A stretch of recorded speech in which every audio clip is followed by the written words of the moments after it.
Hi hello ನಮಸ್ಕಾರ, welcome to cine fort. Kiccha Sudeep ಅವರ ಮುಂದಿನ ಸಿನಿಮಾ ಶುರು ಆಗೋದು ಯಾವಾಗ? ಶ್ರೀ ಮುರಳಿ ಅವರ ಮುಂದಿನ ಸಿನಿಮಾಗೆ ನಿರ್ದೇಶಕ ಯಾರು? ದೊಡ್ಡ ಮನೆ ಕುಡಿ, ವಿನಯ್ ರಾಜ್ಕುಮಾರ್ ಹೊಸ ಸಿನಿಮಾ, ಸಿಂಪಲ್ ಸುನಿ ಅವರ ಮುಂದಿನ ಸಿನಿಮಾ ಸಮಾಚಾರ, ಹೀಗೆ ಇನ್ನು ಹಲವಾರು ಸಿನಿಮಾಗಳ ಸುದ್ದಿಯನ್ನ ಈ ವಿಡಿಯೋದಲ್ಲಿ ನೋಡೋಣ. ಚಾನಲ್ಗೆ ಹೊಸಬರಾಗಿದ್ರೆ ಸಬ್ಸ್ಕ್ರೈಬ್ ಮಾಡಿಕೊಂಡು ಸಪೋರ್ಟ್ ಮಾಡಿ ಅಂತ ಕೇಳ್ತಾ ವಿಡಿಯೋ ಶುರು ಮಾಡೋಣ ಬನ್ನಿ. ವಿಡಿಯೋದಲ್ಲಿ ಮೊದಲಿಗೆ ನೋಡೋದಾದ್ರೆ, ಸಾಮಾನ್ಯವಾಗಿ ನಿರ್ದೇಶಕ ಸಿಂಪಲ್ ಸುನಿ ಅವರು ಹೊಸ ಪ್ರತಿಭೆಗಳಿಗೆ ತಮ್ಮ ಸಿನಿಮಾದಲ್ಲಿ ಅವಕಾಶ ಕೊಟ್ಟು ಚಿತ್ರರಂಗಕ್ಕೆ ಪರಿಚಯ ಮಾಡ್ತಾ ಇರ್ತಾರೆ. ಇನ್ನ ಸುನಿ ಅವರ ಮುಂದಿನ ಸಿನಿಮಾ ದೇವರು ರುಜು ಮಾಡಿದನು ಸಿನಿಮಾಗೂ ಕೂಡ ಹೊಸ ಕಲಾವಿದರನ್ನ ಆಯ್ಕೆ ಮಾಡಿಕೊಂಡಿದ್ದು, ರಂಗಭೂಮಿ ಹಿನ್ನೆಲೆಯ ವಿರಾಜ್ ಅವರು ನಾಯಕನಾಗಿ ನಟಿಸಿದ್ದು, ನಟ ಶರಣ್ ಅವರ ತಂಗಿಯ ಮಗಳು ಕೀರ್ತಿ ಕೃಷ್ಣ ಹಾಗೂ ದೀವಿತಾ ರೈ ಎಂಬ ಇಬ್ಬರು ಹೊಸ ನಾಯಕಿಯರನ್ನ ಪರಿಚಯ ಮಾಡ್ತಾ ಇದ್ದಾರೆ. ಕೀರ್ತಿ ಕೃಷ್ಣ ವೀಣಾ ವಾದಕಿಯಾಗಿ ಇದ್ರೆ, ದೀವಿತಾ ರೈ ಅವರು ಗೋವಾದ ಕೊಂಕಣಿ ಹುಡುಗಿಯ ಪಾತ್ರದಲ್ಲಿ ಕಾಣಿಸಿಕೊಳ್ತಾ ಇದ್ದಾರೆ. ಒಬ್ಬ ನಾಯಕ, ಇಬ್ಬರು ನಾಯಕಿಯರು ಇರೋದ್ರಿಂದ ಇದೊಂದು ತ್ರಿಕೋನ ಪ್ರೇಮ ಕಥೆ ಇರೋ ಸಿನಿಮಾ ಇರಬಹುದು ಎಂಬ ಮಾತುಗಳು ಕೇಳಿ ಬರ್ತಾ ಇದ್ದು, ಇನ್ನು ಸಿನಿಮಾ 2024 ಆಗಸ್ಟ್ 20 ಮುಹೂರ್ತ ಮಾಡಿ ಸಿನಿಮಾದ ಚಿತ್ರೀಕರಣ ಶುರು ಮಾಡಿದ್ರು. ಇದೀಗ ಸಿನಿಮಾದ 2ನೇ ಹಂತದ ಚಿತ್ರೀಕರಣ ಮುಗಿಸಿ ಇವಾಗ ಮುಂದಿನ ಹಂತದ ಚಿತ್ರೀಕರಣದ ಪ್ಲಾನಿಂಗ್ ನಲ್ಲಿ ಇದ್ದಾರೆ ಸಿನಿಮಾ ತಂಡ ಅಂತ ಹೇಳ್ತೀನಿ. ನಟ ಕಿಶೋರ್ ಅಭಿನಯದ ಹಾಗೂ ನಿರ್ದೇಶಕ ಸಾಗರ್ ಕುಮಾರ್ ಅವರ ನಿರ್ದೇಶನದ ಸಿನಿಮಾ ಅನಾಮಧೇಯ ಅಶೋಕ್ ಕುಮಾರ್ ಇತ್ತೀಚೆಗಷ್ಟೇ ಸಿನಿಮಾದ ಡೈಲಾಗ್ ಟೀಸರ್ನ ಬಿಡುಗಡೆ ಮಾಡಿದ್ದು ಒಂದು ಒಳ್ಳೆಯ ರೆಸ್ಪಾನ್ಸ್ ಪಡೆದುಕೊಂಡಿದೆ. ಸದ್ಯದಲ್ಲೇ ಸಿನಿಮಾವನ್ನು ರಿಲೀಸ್ ಮಾಡೋ ಪ್ಲಾನ್ ಅಲ್ಲಿದೆ ಸಿನಿಮಾ ತಂಡ.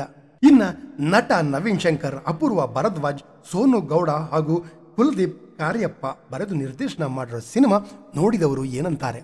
ಅಂಡ್ ಈ ಸಿನಿಮಾ ಇತ್ತೀಚೆಗಷ್ಟೇ ಒಂದು ಟೀಸರ್ ಹಾಗೂ ಹಾಡನ್ನ ಬಿಡುಗಡೆ ಮಾಡಿತ್ತು. ಇವಾಗ ಅಂದ್ರೆ ಜನವರಿ 10 ಮತ್ತೊಂದು ಹಾಡನ್ನ ಬಿಡುಗಡೆ ಮಾಡೋದಾಗಿ ಸಿನಿಮಾ ತಂಡ ಕನ್ಫರ್ಮ್ ಮಾಡಿದೆ. ಅಂಡ್ ಸಿನಿಮಾ ಇದೇ ವರ್ಷ ಜನವರಿ 31 ತೆರೆಗೆ ಬರಲಿದೆ ಅಂತ ಹೇಳ್ತೀನಿ. ಪೂರ್ಣಿಮಾ ಎಂ ಗೌಡ ಹಾಗೂ ವಿಜಿ ಮಂಜುನಾಥ ನಿರ್ಮಾಣದ ಹಾಗೂ ಅಭಿಜಿತ್ ತೀರ್ಥಹಳ್ಳಿ ಅವರ ನಿರ್ದೇಶನದ ಸಿನಿಮಾ ಅಪಾಯವಿದೆ ಎಚ್ಚರಿಕೆ ಟೈಟಲ್ ನಿಂದನೇ ನಿರೀಕ್ಷೆ ಮೂಡಿಸಿದ್ದು, ಸಿನಿಮಾದಲ್ಲಿ ಎಲ್ಲ ಹೊಸ ಕಲಾವಿದರಿದ್ದು, ಇತ್ತೀಚೆಗಷ್ಟೇ ಸಿನಿಮಾದ ಟೀಸರ್ ಒಂದು ರಿಲೀಸ್ ಆಗಿದ್ದು, ಒಂದು ಸಸ್ಪೆನ್ಸ್ ಥ್ರಿಲ್ಲರ್ ಸಿನಿಮಾ ಅನ್ನೋದು ಗೊತ್ತಾಗುತ್ತೆ ಟೀಸರ್ ನೋಡಿದ ಮೇಲೆ. ಅಂಡ್ ಸಿನಿಮಾ ಇದೇ ಫೆಬ್ರವರಿ 7 ಬಿಡುಗಡೆ ಆಗಲಿದೆ. ಸಿನಿಮಾ ಥಿಯೇಟರ್ ನಲ್ಲಿ ಚಾಪ್ಟರ್ ಓಪನ್ ಮಾಡುತ್ತಾ ಅಥವಾ ಚಾಪ್ಟರ್ ಕ್ಲೋಸ್ ಆಗುತ್ತಾ ಅಂತ ನೋಡ್ಬೇಕು. ತೆಲುಗು ನಟ ವಿಜಯ್ ದೇವರಕೊಂಡ ಅವರ ಮುಂದಿನ ಸಿನಿಮಾ VD12 ಅಂದ್ರೆ ಈ ಸಿನಿಮಾಗೆ ಇನ್ನು ಟೈಟಲ್ ಫಿಕ್ಸ್ ಆಗಿಲ್ಲ.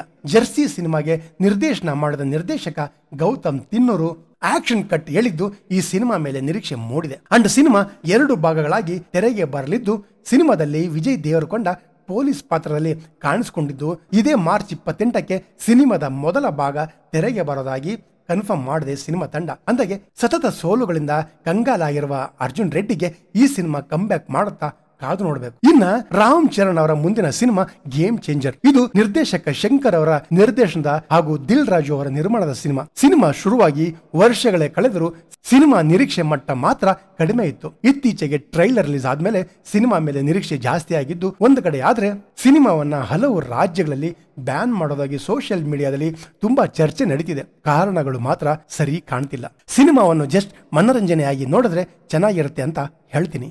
ಇನ್ನ ಮ್ಯಾಕ್ಸ್ ಸಿನಿಮಾದ ಗೆಲುವಿನ ಖುಷಿಯಲ್ಲಿರೋ ಕಿಚ್ಚ ಸುದೀಪ್ ಅವರ ಮುಂದಿನ ಸಿನಿಮಾ ಯಾವುದು ಅನ್ನೋ $1 ಮಿಲಿಯನ್ ಪ್ರಶ್ನೆಗೆ ಇದೀಗ ಉತ್ತರ ಸಿಕ್ಕಿದೆ. ತೆಲುಗಿನ ಹನುಮಾನ್ ಸಿನಿಮಾದ ನಿರ್ಮಾಪಕರಾದ ಕೆ ನಿರಂಜನ್ ರೆಡ್ಡಿ ಹಾಗೂ ಚೈತನ್ಯ ರೆಡ್ಡಿ ಅವರು ದೊಡ್ಡ ಬಜೆಟ್ ನಲ್ಲಿ ನಿರ್ಮಾಣ ಮಾಡ್ತಾರೋ ಈ ಸಿನಿಮಾ ಅನೂಪ್ ಭಂಡಾರಿ ಅವರು ನಿರ್ದೇಶನ ಮಾಡ್ತಾ ಇದ್ದಾರೆ. ಅಂಡ್ ಅವರ ಬಿಲ್ಲಾ ರಂಗ ಬಾದ್ಶಾ ಸಿನಿಮಾ ಅನೌನ್ಸ್ ಆಗಿ ವರ್ಷಗಳೇ ಕಳೆದು ಹೋಗಿದೆ. ಅಂಡ್ ಇವಾಗ ಸಿನಿಮಾ ಶುರು ಮಾಡೋದು ಕನ್ಫರ್ಮ್ ಅಂತ ಹೇಳ್ತೀನಿ. ಯಾಕಂದ್ರೆ ಯಾವುದೇ ರೀತಿಯ ಸೌಂಡ್ ಮಾಡದೆ ಸಿನಿಮಾದ ಪ್ರೀ ಪ್ರೊಡಕ್ಷನ್ ಕೆಲಸ ಮುಗಿಸಿ ಇದೀಗ ಇದೇ ಜನವರಿ 8 ಸಿನಿಮಾದ ಸೆಟ್ ವರ್ಕ್ ಶುರು ಮಾಡಲಿದ್ದಾರೆ ಡೈರೆಕ್ಟರ್ KGF ಖ್ಯಾತಿಯ ಶಿವಕುಮಾರ್ ಅವರು. ಹಲವು ಎಕರೆ ಜಾಗದಲ್ಲಿ ದೊಡ್ಡ ಸೆಟ್ ನಿರ್ಮಾಣದ ಕೆಲಸ ಶುರು ಮಾಡಿದ್ದು, ಬಿಲ್ಲಾ ರಂಗ ಬಾದ್ಶಾ ಸಿನಿಮಾ ಒಂದು ಫ್ಯೂಚರಿಸ್ಟಿಕ್ ಸಿನಿಮಾವಾದ್ದರಿಂದ ಸಿನಿಮಾದ ಸೆಟ್ ಹೇಗಿರಲಿದೆ ಅನ್ನೋ ಕುತೂಹಲ ಕೂಡ ಮೂಡಿಸಿದೆ. ಇನ್ನ ಎಲ್ಲ ಅಂದುಕೊಂಡಂತೆ ನಡೆದರೆ BRB ಮಾರ್ಚ್ ತಿಂಗಳಿಂದ ಚಿತ್ರೀಕರಣ ಶುರು ಮಾಡೋ ಸಾಧ್ಯತೆ ಹೆಚ್ಚಾಗಿದೆ ಅಂತ ಹೇಳ್ತೀನಿ. ಸಿನಿಮಾ ಇದೇ ವರ್ಷದ ಕೊನೆಗೆ ಅಥವಾ 2020 ಮೊದಲಿಗೆ ಬಿಡುಗಡೆ ಮಾಡೋ ಸಾಧ್ಯತೆ ಇದೆ.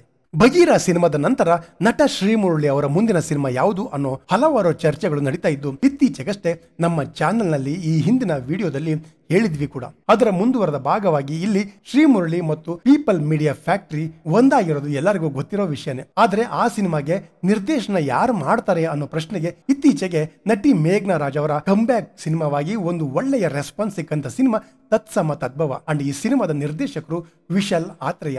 ಅಂಡ್ ಈ ಸಿನಿಮಾದ ನಿರ್ದೇಶನಕ್ಕೆ ವಿಶಾಲ್ ಅವರಿಗೆ ಮೆಚ್ಚುಗೆಯ ಮಾತುಗಳು ಕೇಳಿ ಬಂದಿದ್ದವು ಕೂಡ. ಇಷ್ಟೆಲ್ಲ ಯಾಕೆ ಹೇಳ್ತಾ ಇದೀನಿ ಅಂದ್ರೆ, ಇವಾಗ ತೆಲುಗಿನ ದೊಡ್ಡ ನಿರ್ಮಾಣ ಸಂಸ್ಥೆಯಾದ ಪೀಪಲ್ ಮೀಡಿಯಾ ಫ್ಯಾಕ್ಟರಿ ಕನ್ನಡದಲ್ಲಿ ಹಲವಾರು ಸಿನಿಮಾಗಳನ್ನ ನಿರ್ಮಾಣ ಮಾಡ್ತಾ ಇದ್ದು ಅವುಗಳಲ್ಲಿ ಮೊದಲಿಗೆ ಅನೌನ್ಸ್ ಆಗಿದ್ದು ಶ್ರೀಮುರಳಿ ಅವರಿಗೆ ನಿರ್ಮಾಣ ಮಾಡ್ತಾ ಇರೋ ಪ್ರೊಡಕ್ಷನ್ ನಂಬರ್ 47 ಅಂದ್ರೆ ಪೀಪಲ್ ಮೀಡಿಯಾ ಫ್ಯಾಕ್ಟರಿ ನಿರ್ಮಾಣ ಸಂಸ್ಥೆಯ 47ನೇ ಸಿನಿಮಾ. ಅಂಡ್ ಇವಾಗ ಶ್ರೀಮುರಳಿ ಅವರಿಗೆ ವಿಶಾಲ್ ಆತ್ರೇಯ ಅವರು ನಿರ್ದೇಶನ ಮಾಡ್ತಾ ಇದ್ದು ಮಾಸ್ ಅಂಡ್ ಕ್ಲಾಸ್ ಕಾಂಬಿನೇಷನ್ ಅಂತ ಹೇಳ್ತೀನಿ. ಅಂಡ್ ಇವಾಗ ಹಲವು ತಿಂಗಳಿಂದ ಪ್ರೀ ಪ್ರೊಡಕ್ಷನ್ ಅಲ್ಲಿದ್ದ ಶ್ರೀಮುರಳಿ ಅವರ ಮುಂದಿನ ಸಿನಿಮಾ ನಿರ್ದೇಶಕ ಹಾಲೇಶ್ ಕೋಗುಂಡಿ ಅವರ ನಿರ್ದೇಶನದ ಪರಾಗ್ ಸಿನಿಮಾದ ನಂತರ ಪ್ರೊಡಕ್ಷನ್ ನಂಬರ್ 47 ಸೆಟ್ ಏರಲಿದೆ ಅನ್ನೋದು ಇದೀಗ ಕನ್ಫರ್ಮ್ ಆಗಿದೆ.